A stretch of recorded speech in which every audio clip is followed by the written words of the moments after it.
So a while ago, I saw on Twitter that there was a certain game with certain interests floating around. And after taking a single look at the trailer, I just knew for a fact that I would be expected to play this game as it entered open beta. And then it did enter open beta, and I was refused access. Well, I wasn't refused access, but I didn't exactly gain it.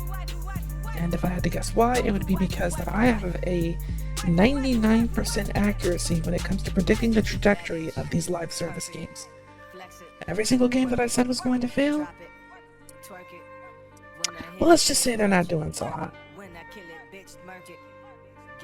But on the second round of the beta, I actually managed to get in. So here is the closed beta of Wild Assault. Now, I immediately loaded into the game and was forced to play a character that I had no interest in playing. I was run through a tutorial that was going incredibly fast, and a part of me was like, wow, slow down, I'm not internalizing any of this stuff. But another part of me was like, well, you know what, I appreciate you not dragging this out any longer than it needs to be.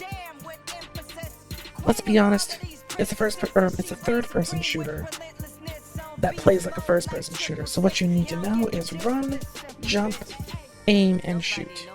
And I pretty much knew that. Now, like I said earlier, there were a bunch of abilities, but they're not being explained to me properly, and I'm probably not going to use them, so let's move right on along. I made it to the main menu, where I'm able to navigate the very minimalist UI to locate a character that's more appropriate for my disposition.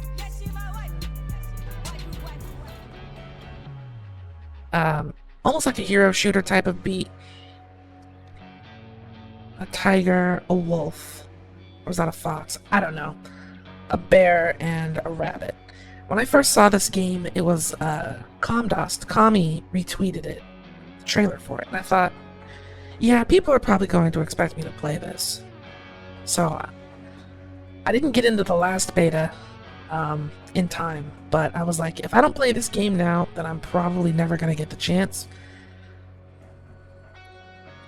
Something about this has an eyebrows raised for me, and I'm kind of determined to figure out what it is before I make any particular type of judgment. Now, yeah, I guess slim body, sensitive, strong legs. I can heal with my ultimate. I was a little bit upset because this game was making me run around as if I didn't know how my limbs worked.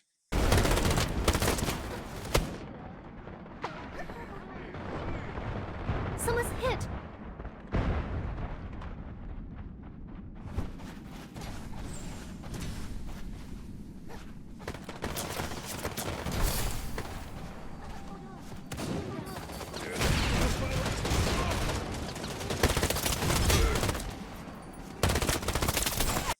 All of that might sound like I'm being pretty negative about the game, but then they immediately gave me my favorite weapon. The lovely P90. First aid capsule. I did play medic a lot in Battlefield, but I'll be the first to admit, oh, they have a P90. Oh, I'm happy. Never mind, this game is great. Anyway, so this game is a 10 out of 10. You should absolutely play it when it comes out. It's fantastic and has no flaws or problems whatsoever. After I select my weapon of choice and my character, I load into the only available map and the only available game mode, which is Conquest on the Mojave. It's Conquest. If you've ever played Battlefield, anything, you've played this game mode before. Capture the points, defeat the enemies. Team with the most points before the time runs out wins. Your team achieves victory when the enemy's game points reach 0. There are several control points on the battleground. Launch attacks with your team and take control of these strategic locations. Just Conquest, I get it. Clear the perimeter and take control of the strategic locations. The enemy team will then start to lose game points. I may have lost my past.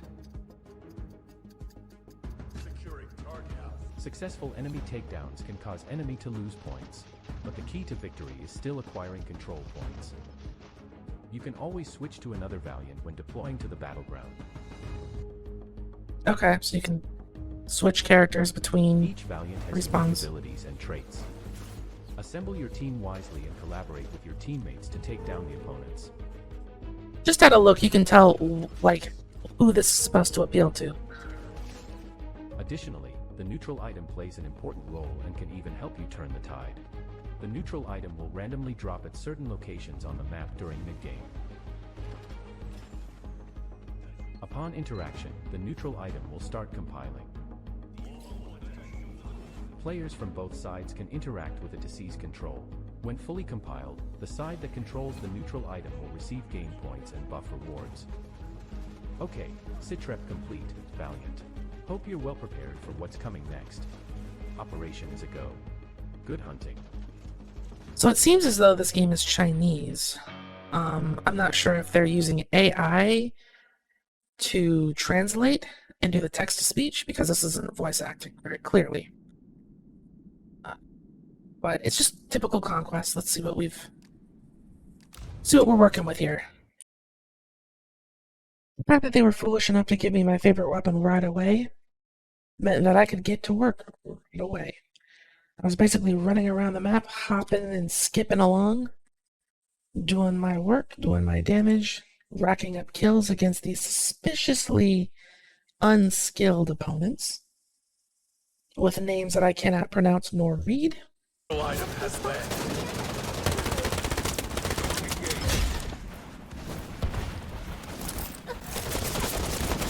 Cover me.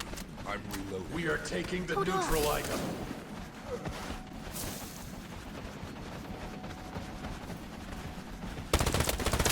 Enemy attack! We are taking the neutral item. Neutral item is under control. Secure the perimeter. Listen up. I'll patch you up.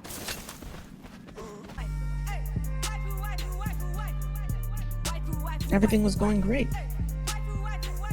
I said it during the live stream, but to be completely honest with you, there's nothing that this game is doing particularly well or particularly poorly. Now, I don't know what they plan to do as far as game content goes. It seemed upon initial launch that they had some sort of story that they were trying to tell, but let's be honest. Anybody who's going to play this game isn't here for the story. They're here to see some cheeks, or they're here because they want to create their own furry OC in a Warzone setting. And I can't blame them. But what I can blame them for is the way that this game is currently made. The developers are going to be busy adding microtransactions for cosmetics, or listening to the non-stop complaining of the player base because everything in this game is completely and totally imbalanced.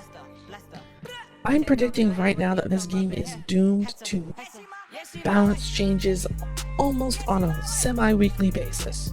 It's going to be crazy, and neither the developers nor the players are going to be having very much fun after a couple of months. I'm looking at you, BattleBit.